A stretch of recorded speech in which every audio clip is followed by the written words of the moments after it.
Good afternoon. My name is Olu Jabari, part of the LEAD, L.E.A.D, the Leaders, Elders, and Democrats. I'm going to be removing my mask. Even though we are following the CDC guidelines, we are spread apart pretty much, and we're the only ones in the facility. We have a special guest with us today, but before we continue, let me explain to you what the LEAD is about.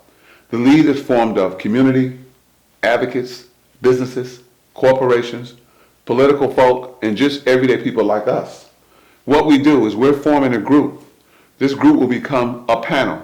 The panel will begin to interview people who are running for public office in Macomb County, because we believe we want those folks to carry our views, values, and vision. The most important part is that we collaborate in partnership and find out what works for the entire Macomb County, not just the politician. So with that in mind, I'm going to allow our guest to introduce herself, give us a little bit about her, who she is, where she's from, her community, plus she did some wonderful things as she also ran for office, and we'll let her get into that. Hello, I'm Dr. Loretta Bledsoe from God's Anointed Ministry. I ran for trustee of Macomb Township. It was an excellent, exciting experience. I'm an inventor, a published writer, of course a mom and a grandmom, and I love being a grandmother. I've done a lot of things in the community, especially in the city of Detroit prior to moving to Macomb Township. Collaborative works with many ministries, businesses, and organizations to provide services for the community in the indigent community, as well as others all over the state of Michigan. So it's been an excellent experience for me, and I love doing what I do. All right, Jabari. That's awesome. She is good. Now, I didn't know that she was a doctor, everybody, but this is great to hear. And, you know, from a perspective of a community person, I know you ran a campaign, and I understand and kind of feel where your heart is. You and I had a chance to dialogue during your campaign. I was running for state rep, and you ran for trustee. We had a lot of things in common. One of the most common things we had in common was community. Yes. A lot of people who run campaigns, and they can be campaigns of success and or campaigns of success including the community. When I say success, people call successful campaigns money campaigns, where you have a lot of money and that gets your votes. And that's great. People vote for you because they see your signs all over the place. But the real you comes out on the issues. Yes. With the LEAD, we want to get people in place and in position that share our vision, values, and views. So let's talk about that. In regards to your campaign, when you ran your campaign, can you tell me something you could probably help a newcomer, a neophyte, someone's coming in fresh off the street, has no clue about what this game is all about, and wants to get in specifically Macomb County politics? What could you offer to them saying that this will help your campaign and this will not? Well, you're absolutely talking about me. This was the first time that I ran for a political office. Yes, ma'am. So there were many challenges, and it was like a fish out of water. So when you talk about the political, I would say, atmosphere or influence, especially in the area that I ran in, which was Macomb Township, there were many restrictions. I ran into roadblocks because most people are used to flowing the way that they flow. Whatever they believe in, that's the way they do, and that's the way they vote year after year after year, even if it's not working for them. Yes, ma'am. This was a great year for change. And as you know, there were more African Americans on the ballot than ever before in Macomb County. Yes. So that was an awesome precedence that we set. And that's to say that we want to break the barriers. Yes. And so for me, I would say get things in order, glean from those that have already been in the political office. Like that. Because my intent was to make change and change legislator to be in position to change legislation, but not necessarily have the mindset of a politician. because politicians, most of them have been groomed. They flow a certain way, they think a certain way. So sometimes it's the ground roots people that can really change because they have the heart of the people. Versus, I want to get in there and do my thing and become a part of this entourage or this clique that flows a certain way. As you know, Jabari, the money that it costs to be in politics is crazy. Yes, ma'am. It is, and it really doesn't make sense. You think of all the money that's spent just to get into office, and you're saying some of that money could be spent helping people. Yes. But it's the way that this political system is set up. So a lot of good people fall between the cracks that can make a difference because of the money. Okay. And I think that's excellent. It falls into another question. But I want to go back on what you said about the community. When I ran for state rep, and of course you ran for trustee, it was about the money. And if you didn't have the money, you didn't have the connection. Absolutely. We did not have a lot of support from Macomb County when we ran. Yes. Needless to say, that can be fault on both of our parts. Maybe we didn't know who to talk to, number one. The other part is some folks knew we were running and never reached out to us either. Absolutely. So we got to put it out there just the way it is. Absolutely. The reason we're starting the LEAD is so that these things won't happen. Right. The LEAD, Leaders, Elders, and Democrats, we already have 14 workshops that are going to be given for free to people who are running a campaign. Not just a grassroots campaign, but a totality of what you need to do to be successful. I don't call a successful campaign because I won. That's not success to me. Right. To sign your name on the dotted line, you become successful when you made that leap. Yes. And I think between you and I, we leaped on faith. We didn't leap on dollars. A lot of people leap on dollars and they get elected. And then they learn the job. We know the job because we lived it. Yes. I've always said this as a politician and as a person being groomed by Christ, by God, and other folks like yourself. If you have not lived in my shoes and walked in my shoes, you don't know my story. Absolutely. So when you're serving a person who says, I don't have daycare, so I had to quit my job. I don't have food, so I had to get food assistance. I don't have medical, so I got fired because I couldn't get my face fixed or my teeth fixed, Yes. or things like that. When you have not lived the life of poverty, you haven't walked to school with cardboard in your shoes, when you haven't went to school with socks on your hands to keep them warm, when you have not had the chance to wash your clothes in the bathtub from the water that you took a bath in, Yeah. then you don't know my political area. Come on now. So this is what I'm talking about when I talk Yeah. about grassroots and people say, oh, I know how to do that, I'm good. Yeah. But have you actually lived what you're running for? Yes. Yes. Right? Yes. Because if you have not, you're only going to touch a certain segment of folks who can afford to give you their vote. Yes. Right? Yes. So our struggle was real. But I think God has blessed us to be able to struggle, so we'll know that when we do get there, we don't forget those who put us there.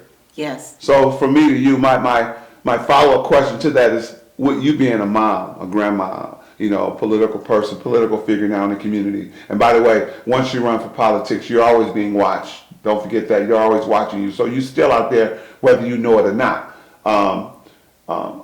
A person who believes that there's a higher being than yourself. I'm throwing all this in here to say that the LEAD is understanding that, and we want to prepare people, as you put, groom people who have done this before. What I mean by that, done this before, have lived the life of not having what they need to have to survive. Yes. Right? Because they can appreciate running and getting what we have to give.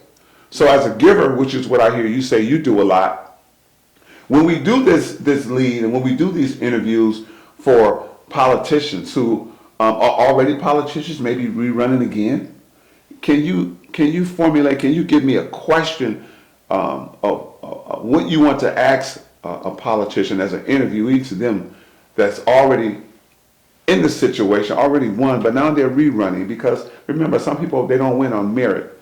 They win on money. Yes. So what type of question would you ask a person that's already in office coming before you to get your support and endorsement?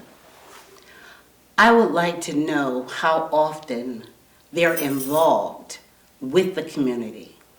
Because a lot of times as you move up, as you know, the more you're in something, especially you might start on the ground roots, but then people normally change economically and in their circle, they'll change.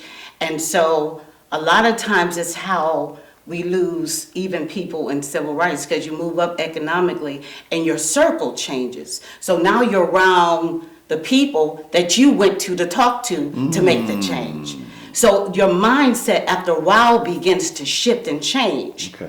And the people that you were fighting for before are not, that importance is not there anymore. Why? Because I've moved away from me struggling. Okay. Now I'm in a place of economic stability, and my circle has changed. So now I may hear from the person, my liaison, that goes to the community, Yes, but ma'am. I'm not really involved with the community. So I would ask them, how often are you involved with the community? How often do you go to the community? How often do you feel the pulse of the community? Because now you're not in the community anymore. Yes. So we have a lot of people that are making rules and regulations and laws that are so detached from the people that they're supposed to serve. They're changing laws constantly, the Senate and the Congress and all those people, but they're so detached from the people that they serve. So I'm just doing things on paper. But I am so removed from you. Yes, ma'am. So I can't feel the pain. I can't feel your pain. I just think this is something that I ought to do, because maybe somebody asked me to, or my liaison said, you know what's going on down there in Rock Bottom, you know? So I would ask them, how often do you visit? You know, how often do you talk to people that don't have food or don't have adequate water, or their kids are in the foster system, or do you know how many homeless children are out there? Yes, ma'am. Homeless. Yes. How could that be here in the United States? That they gotta go out of abandoned homes just to go to school or to learn something. That's hurtful. That is hurtful. But your kid don't even have to pay for college tuition. Teach. You understand what I'm saying? Absolutely. So how removed are you from the people that you're supposed to serve? So that's what I would ask them. And the follow-up, they're totally removed. And as we end the segment, I'm going to say this. I feel and understand where you're coming from, because I lived that poverty life. Yes. You know, I understand it. And I never grew myself out of it on purpose. And I said on purpose because when a person says to me, oh, you don't understand, I can say, yes, I do. Yes, you do. I can say, yes, I do. And I can prove it. You know, but my point, again, is this. As you mentioned, people who are in Congress or Senate or whomever have these seats, luxurious seats, might I add, you know, I love for them to get 26 weeks of unemployment, you know, just to see how it feels to live off of $1,456 or $1,556, whatever it is, per month, when you were used to $4,000, $5,000, $6,000 a month, including your wife's salary, or spouse salary. Live off of what the people are living off, and then let's see how fast you pass the stimulus. Let's see how fast you pass that $9 trillion that you're calling debt that hasn't even been released yet. Yes. So I'm saying that to say that, you know, we have good Democrats, we have bad Democrats, we have good Republicans, we have bad Republicans, but I believe that all God's people deserve a chance. Yes. I don't care what you look like, where you come from, it's how you serve the people. And what I hear you is that your heart is in serving people first from where they are and removing them to get something better. Yes, absolutely, to be empowered. Empower people. Yes, to be empowered. Do you know, I was dealing with a young lady out this way. She ended up going into a shelter in Mount Clemens.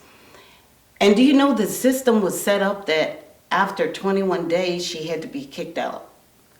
And my question was, what are you going to do in 21 days? You got to try to find a job.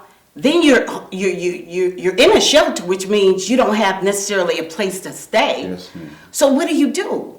So I said, Lord, that ain't right. So in my mind, I'm saying, I want to be in the position that I would change that. I want to get a building where I can house young people, and that we can groom them and help them and prepare them and empower them so that they can be entrepreneurs, so that they can finish school, have scholarships for college or training, whatever they want to do. Yes. But 21 days is not enough for anybody. I agree. Anybody. I agree. It's like it's set up that way to just spew you out. Then what? Then imagine the rejection. You're already in a shelter. How that affects that child inside. I've been rejected evidently from someone, mom or dad or whatever the case may be. We couldn't get along. Whatever brought it on, you're in the street. So now you go to the shelter, you get out of that shelter, either you're going to go to try to find another shelter or you're homeless again. Something needs to be done about that. They don't deserve that. These kids didn't ask to be here. So we need to begin to rectify some of these situations, and as you were saying with LEAD, to be able to groom some of these leaders so that they can be effective in the communities and help and resolve some of these situations that the community faces. Absolutely. And that goes back to your counterpoint. Your beginning point was legislation. You know, and I know that you probably will, if you haven't already started on doing as far as helping, you know, teenage women and women 21 years old or age and other. They call it transitional housing. I don't think you can transition anything in 21 days, but that's just me speaking from the outside, you know, living on the outside before. So Yes. I think when we begin to become an example to the LEAD, when you start that program, then we can ask for legislation to be changed, because we know it takes more, Yes. at least 3 to 6 months to get on your feet. Yes. I know that, not having a job, thanks to God. But my point is that we can't help, we got to get out of saying, let me help you where you are. No. Where I am is what got me here. I need you to help me to the next stop. Absolutely. So Absolutely. let us end this by saying, the LEAD, you know, we're here to make a change and a difference. We're here to take the lead. We're not asking for permission from organizations that's been around for 30, 40, 50 years. You can partner and collaborate. But the LEAD, we're going to lead, and we're tired of following. So Yes. again, this is L.E.A.D, and introduce yourself again as we leave. Dr. L.E.A.D Bledsoe. And we want to thank you for enjoying this segment. We will be back again. So thank you and have a good day.